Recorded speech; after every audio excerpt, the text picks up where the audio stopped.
బెల్లంకొండలో bumper offer 3,75,00,000 G+2 4 BHK villa కొనండి. నెలకు 1,00,000 rent guarantee. Terms and conditions apply. Welcome to Suman TV. నేను విజయ్. ప్రస్తుతం Iran మీద ఇజ్రాయెల్తో కలిసి అమెరికా ఎందుకు యుద్ధం చేస్తుంది? అసలు ఇరాన్కి, ఇజ్రాయెల్కి, అలాగే అమెరికాకు, ఇరాన్కు మధ్య ఉన్న విభేదాలు ఏంటి? ఈ యుద్ధానికి మెయిన్ రీజన్ ఏంటి? ఇది ఎక్కడి వరకు ఎండ్ అయ్యే అవకాశం ఉంది? దీని గురించి డీటెయిల్గా డిస్కస్ చేద్దాం. మనతో పాటున్నారు డిఫెన్స్ ఎక్స్పర్ట్ కన్నెగంటి రమేష్ గారు. రమేష్ గారు, చాలామంది నమస్తే, చాలామందికి తెలియని విషయం, అసలు ఇటీవల కొన్ని నెలల కిందట ఇజ్రాయెల్ అటాక్ చేసింది ఇరాన్ మీద. పెద్ద అటాక్ జరిగింది. కొన్ని రోజుల పాటు ఈ యుద్ధం అంతా కూడా కొనసాగింది.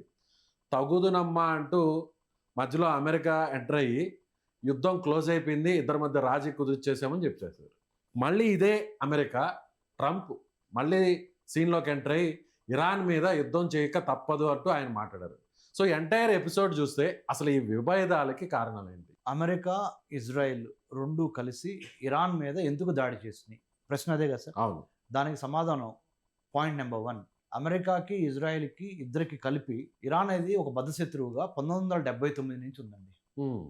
1979లో షా ఆఫ్ ఇరాను రాజ్యాన్ని కోల్పోయి ఇరాన్లో ఇస్లామిక్ రెవల్యూషన్ వచ్చి ఇస్లామిక్ రిపబ్లిక్ ఆఫ్ ఇరాన్గా అవతరించింది 1979లో. ఓకే. 1979 దగ్గర నుంచి ఇవాళ వరకు అమెరికా ప్లస్ ఇజ్రాయెల్ కలిసి ఇరాన్కి వ్యతిరేకంగా, ఇరాన్ అమెరికాకి, ఇజ్రాయెల్కి వ్యతిరేకంగా ఒకళ్ళ మీద ఒకళ్ళు ఆ గొడవలు, మిస్అండర్స్టాండింగ్స్, కాన్ఫ్లిక్టు ఇవన్నీ జరుగుతూ వస్తున్నాయి సార్. అంటే ఇది ఈరోజు స్టార్ట్ అయింది కాదు, నెంబర్ 1.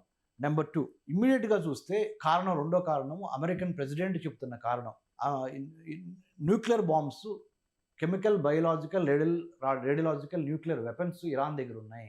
ఇరాన్ దగ్గర న్యూక్లియర్ వెపన్స్ ఉండటం అనేది నాకు మంచిది కాదు, నా మిత్రదేశమైన ఇజ్రాయెల్కి మంచిది కాదు. ఇవన్నీ పక్కన పెడితే అమెరికాకి సంబంధించిన అమెరికన్ మిలిటరీ స్థావరాలు సౌదీ అరేబియాలో ఉన్నాయి, ఖతార్లో ఉన్నాయి, బహ్రెయిన్లో ఉన్నాయి, కువైట్లో ఉన్నాయి, జోర్డాన్లో ఉన్నాయి. సో ఇజ్రాయెల్కి మంచిది కాదు, నాకు మంచిది కాదు. నా యొక్క అమెరికన్ బేసెస్ ఈ దేశాల్లో ఉన్నాయే, వాటిని కూడా దెబ్బ కొడుతుంది ఇరాన్. కాబట్టి ఇదో రెండో కారణం చెప్పాడు. మూడో కారణం ఏమని చెప్పాడు? 444 రోజులు ఇస్లామిక్ రెవల్యూషన్ తర్వాత, ఒకానొక సందర్భంలో అంటే 79 తర్వాత అమెరికా యొక్క హాస్టేజెస్, అమెరికన్ పౌరుల్ని ఇరానియన్స్ కిడ్నాప్ చేసి వాళ్ళని 444 రోజులు బంధించారు అమెరికన్ ఎంబసీలో. ఎక్కడ? ఇరాన్లో, టెహరాన్లో. ఆ ప్రతీకారం కూడా ఇంకా అమెరికా మర్చిపోలేదు. తర్వాత నెగోషియేషన్స్, చర్చలు జరిపి తర్వాత ఆ 444 మందిని తీసుకోవడం జరిగింది. దానికన్నా ఇంకోటి హౌతీస్, హమాస్, హిజ్బుల్లా, హెచ్హెచ్హెచ్, ఈ 3 హెచ్లు, ఈ టెర్రరిస్ట్ ఆర్గనైజేషన్స్ అమెరికాని, అమెరికా మిత్రదేశమైన ఇజ్రాయెల్ని, వేరే వేరే దేశాలను కూడా ఇబ్బంది పెడుతున్నాయి. కాబట్టి ఇరాన్ రాజధాని అయిన టెహరాన్ దగ్గర ఈ అణు ఆయుధం ఉంది కాబట్టి అది మంచిది కాదు. కాబట్టి నేను, నా మిత్రదేశమైన ఇజ్రాయెల్ కలిసి ఇరాన్ని దాడి చేయాలనుకుంటున్నాము. మరి అమెరికా దాడి చేయొచ్చుగా ఫస్ట్, చేయకుండా ఇజ్రాయెల్కి అవకాశం ఇచ్చింది, ఇజ్రాయెల్కి చెప్పింది. అంటే ప్రీవియస్గా జరిగిన వారు అన్ని చూసి నువ్వు ఒక అడుగు ముందలేసి కొట్టు, ఇరాన్ ఎట్లా రియాక్ట్ అవుతుందో చూద్దాం, దాన్ని బట్టి మేము మీకు తోడ్పాటు అందిస్తాం. ఇరాన్ బలం ఏంటి, బలహీనతలు ఏంటి అనేది ఒక అనాలిసిస్ చేసుకోవడానికి, testing the not only military బలం, ఇరాన్కి సపోర్ట్గా ఎవరెవరు ఉన్నారో బయటకు వస్తారు. ఓకే. అది రష్యా కావచ్చు, చైనా కావచ్చు, నార్త్ కొరియా కావచ్చు, సిరియా కావచ్చు, టర్కీ కావచ్చు. మరి అమెరికాకి సపోర్ట్గా మరి మిగతా ముస్లిం కంట్రీస్ తటస్థంగా ఉంటాయా, ఇరాన్తో జాయిన్ అవుతాయా? ఇరాన్ ఏమో షియా కంట్రీ, మిగతా ముస్లిం కంట్రీస్ అన్ని సున్నీ కంట్రీస్. సున్నీలకి, షియాలకి ఐకమత్యం లేదు, యూనిటీ లేదు. కాబట్టి ఇది ఏ విధంగా పరిణామాలు, స్టోరీ ఇవాల్వ్ అవుతూ ఉంటుంది, యుద్ధం ఇవాల్వ్ అవుతూ ఉంటుంది అనేది చూసి దాన్ని బట్టి అమెరికా ఫుల్ ఫ్లెడ్జ్డ్ సంపూర్ణంగా యుద్ధంలోకి నేను దిగుతా. అప్పుడు ముందు నువ్వు నా ఏజెంట్వి. ఆ 22 కంట్రీస్ ఉన్న మధ్యప్రాచ్యంలో 22 కంట్రీస్ ఉన్నాయి. మధ్యప్రాచ్యం, మిడిల్ ఈస్ట్ అంటారు. అమెరికా వైపు నుంచి చూసినప్పుడు మిడిల్ ఈస్టు, భారతదేశాన్ని చూసినప్పుడు దీన్ని వెస్ట్ ఏషియా, పశ్చిమాసియా అంటాం మనం. సో ఈ పశ్చిమాసియాలో ఉన్న ఈ 22 కంట్రీస్ ఏ విధంగా రియాక్ట్ అవుతాయి అనేది చూస్తానికి ముందర ఇజ్రాయెల్ చేత అటాక్ చేపించారు ఇరాన్ మీద. ఇరాన్ కాముగా లేదు. ఇప్పుడు ఇమ్మీడియట్గా ఏం చేసింది? అమెరికా యొక్క మిలిటరీ స్థావరాలు ఎక్కడెక్కడ ఉన్నాయో ఎతికి అవి Hmm. ఎక్కడ ఉన్నాయి అన్ఫార్చునేట్లీ సున్నీ కంట్రీలు అయిన సున్నీ ముస్లిం కంట్రీస్ అయిన కొన్ని దేశాల్లో American air bases air bases ఉన్నాయి, అమెరికన్ మిలిటరీ బేసెస్ ఉన్నాయి. అంటే ఇప్పుడు అక్కడ అమెరికన్ మిలిటరీ ఫోర్సెస్ అండ్ ఈ ఫైటర్ జెట్స్ అన్ని కూడా అక్కడ ఉంటాయా ప్రెసెంట్? ఉన్నాయి, ఎందుకంటే Hmm. అమెరికాకు సంబంధించిన 5th ఫ్లీట్ అంటారు. Hmm. ఈ హిందూ మహాసముద్రంలో straight of Hormuz, Hmm. Iran పక్కన ఉన్న జలసంధి స్ట్రైట్ ఆఫ్ హర్ముజ్. ఓకే. ఆ స్ట్రైట్ ఆఫ్ హర్ముజ్ ఇరాన్కి ఒమాన్కి మధ్యలో ఉంటుంది. Hmm. అందుట్లో నుంచి గల్ఫ్ కోఆపరేషన్ కౌన్సిల్ కంట్రీస్ అయిన ఖతారు, Bahrain, Saudi Arabia, UAE, United Arab Emirates, Iran, ఈ 6 దేశాలకు సంబంధించిన లక్షల కోట్ల విలువ చేసే చమురు, ఆయిల్, అక్కడి నుంచే న్యాచురల్ travel గ్యాస్ చేస్తుంది. అక్కడి నుంచి షిప్పులు ప్రతిరోజు ట్రావెల్ చేసి ఈ స్ట్రైట్ ఆఫ్ హర్ముజ్ జలసంధి ద్వారా అరేబియా సముద్రంలోకి వచ్చి అరేబియా నుంచి కిందకి వెళ్ళిపోతే ఇండియన్ ఓషన్, హిందూ మహాసముద్రంలోకి వెళ్ళి హిందూ మహాసముద్రంలో నుంచి ఇండోనేషియా, మలేషియా మధ్య మలక్కా స్ట్రైట్స్ అని ఒక జలసంధి ఉంది. స్ట్రైట్ ఆఫ్ హర్ముజ్ నుంచి ఇలా కిందకు వచ్చి అరేబియా నుంచి హిందూ మహాసముద్రం నుంచి ఇండోనేషియా, మలేషియా మధ్య మలక్కా స్ట్రైట్కి వచ్చి ఆ మలక్కా స్ట్రైట్ నుంచి కొన్ని వందల షిప్పులు ప్రతిరోజు ఈ 6 దేశాల నుంచి, గల్ఫ్ కోఆపరేషన్ కౌన్సిల్ కంట్రీస్ నుంచి వచ్చే ఆయిల్, న్యాచురల్ గ్యాస్ చైనా వరకు, సౌత్ కొరియా వరకు, జపాన్ వరకు వెళ్తుంది. సో ఇంత పెద్ద నేపథ్యం ఉంది. 6-7 కారణాలు చెప్పాను మీకు. ఈ 6-7 కారణాల మూలాన ఇజ్రాయెల్ ఇరాన్ మీద దాడి చేయటం. ఇప్పుడు మిగతా దేశాలు ఏ విధంగా రియాక్ట్ అవుతాయో చూడాలి.